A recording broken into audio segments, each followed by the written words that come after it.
Welcome back, everybody. My name is Tucker, and in today's video, we're going to be talking about the Orlando Magic. And if there's a team in the NBA over the last couple years that I think epitomizes being quote-unquote stuck in the middle, I think the Orlando Magic have to be mentioned near the top of that list. So in this video, I'm going to talk about my plan for how exactly to fix the Orlando Magic, right? What can you do with this roster, with this group that would allow them to get out of the middle, not be stuck anymore, and potentially create a really good team in the Eastern Conference moving forward?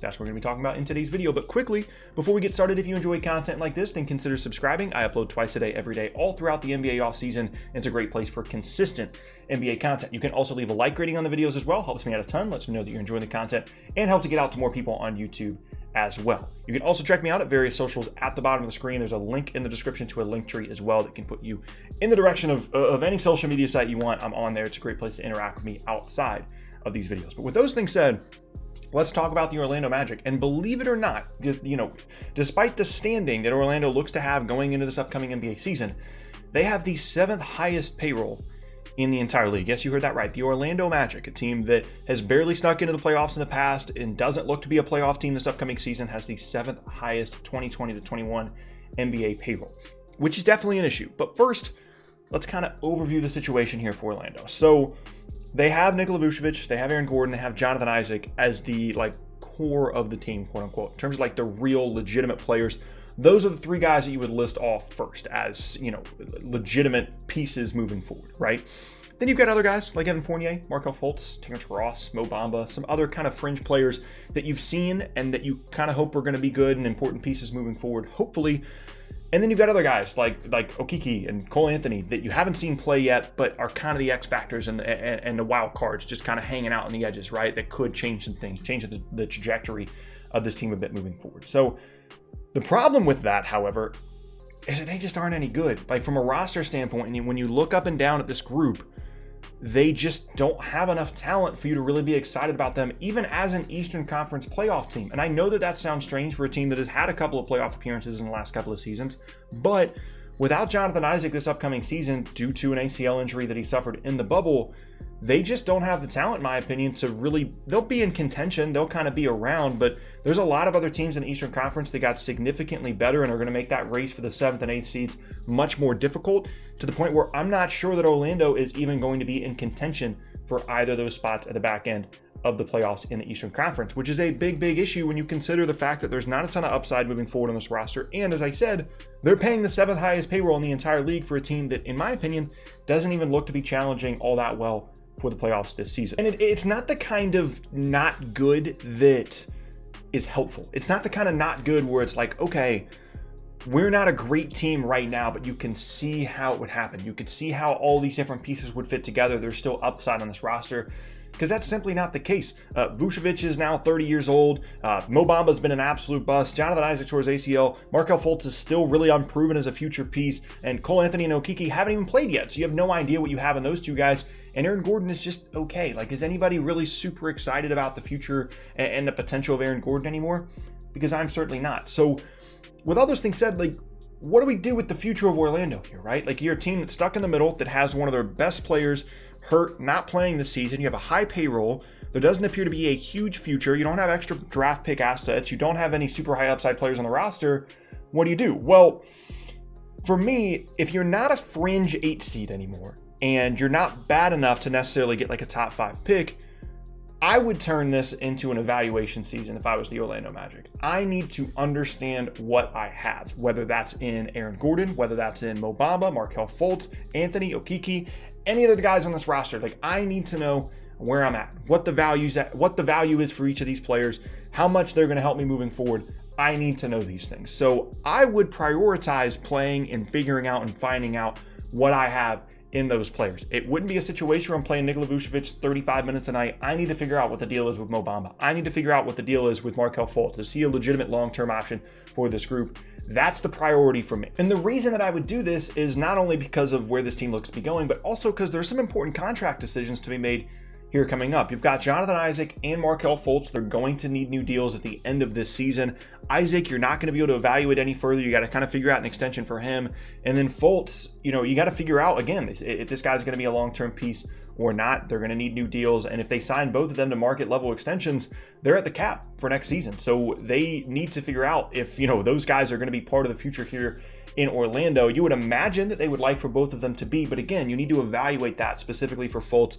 And for Isaac, I think he's just too good, even, with all the injury issues that he did have before the ACL. When healthy, Jonathan Isaac's one of the best defensive players in the league.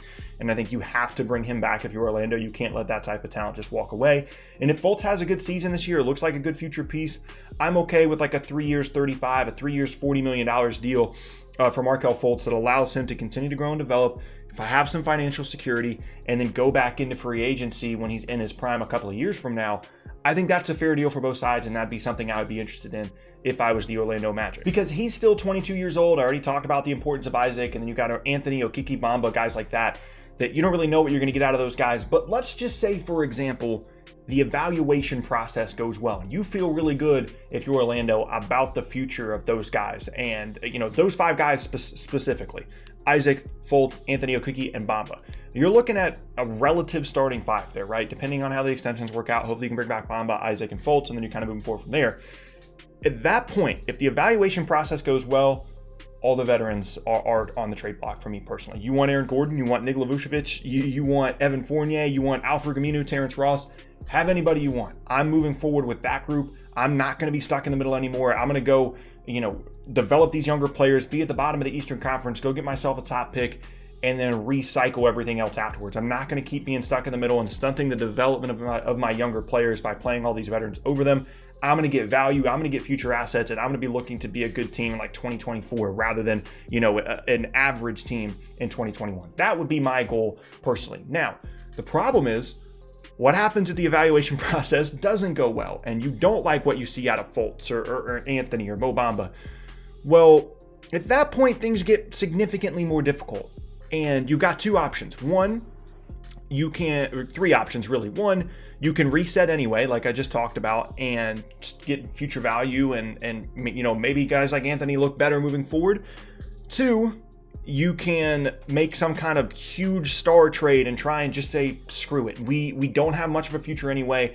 Let's go and get somebody. Let's throw everything we have at a James Harden trade. Let's try and go get Bradley Beal. Even someone like DeMar DeRozan. You don't have to throw a ton at San Antonio, but you just try and go get somebody to raise the immediate ceiling of your roster, and you throw some young guys in there and you kind of figure it out. Or you just kind of stay where you are and you keep being like a 10 seed, a 9 seed, maybe an 8 seed on a good year when Isaac gets healthy, and you go from there. Now, for me, if the evaluation process doesn't go well, I'd rather just kind of say screw it and throw an offer at a team for a star, try and keep them happy in Orlando. Then a year from now, you've got you've got some veteran guys like Vucevic, and maybe Terrence Ross stays on the roster. You've got the star that you traded for, and then you've got Jonathan Isaac when he's healthy in a year, and you see if that's good enough for like a top 6 seed in the Eastern Conference, depending on who the star is. I'd feel relatively comfortable with that outcome. But at this point, you're starting to understand why it's difficult, the situation that Orlando has put themselves in. And ideally, the evaluation process goes well. You feel good about the young players. You get value out of the veterans. You move forward. You're a good team like 2024, 2025. You get a high draft pick in a couple of drafts. Build that talent base up. You're not that expensive of a team, and you go moving forward. But the problem is, all that stuff is on paper, and you have no idea how these young players are going to look this season. And this is the situation that Orlando has put themselves in when they re-signed Nikola Vucevic, when they drafted incredibly poorly, when you're looking at, guys like Mo Bamba that just have not worked out for this group, has been an absolute bust. That's how you get stuck in the middle in the NBA, is you have top picks, and then some of them are okay players, some of them aren't. You end up in like this 8 to 10 range, and you're not bad enough to get a top pick. You're not good enough at developing players to get like a 10 to 15 pick into somebody that's actually going to be really, really good, and you end up with a Magic are with the 7th highest payroll in the league. Not a great future moving forward. Some interesting players, but not too much going on here for your group, and you kind of have to reset and recycle and hope that you can be good here in a couple of years. And Obviously, the Isaac injury was a devastating blow to this team, and if he was healthy, they'd be much more in contention for an 8th seed or a 7th seed in the Eastern Conference this upcoming season. But he's had enough health issues at this point to wonder if that's just kind of the way his career is going to go at this point, and that's definitely a concern. It's definitely an issue. But this would be my general plan on how to quote-unquote fix the Orlando Magic. It's a tough situation. It's not one that is easy to remedy. It's not as straight line of a fix as maybe it would be for some other teams, but that's pretty much all you'd be able to do if you were Orlando, is just evaluate the situation that you're in and pick a plan and go for it and stick with it. I don't know what their plan is going to be moving forward, and maybe they'll be better this year than I'm anticipating, but for right now, that'd be kind of where I'd be at if I was the Orlando Magic. But that's going to be the end of today's video, and I thank you all very much for watching. Let me know down in the comment section below some other NBA teams you guys would like for me to take a crack at potentially trying to fix. With all those things said, once again, my name is Tucker. If you missed any of my previous videos, then be sure to check out the boxes on screen. Hope you guys have an awesome rest of your day, and I will see you all next time.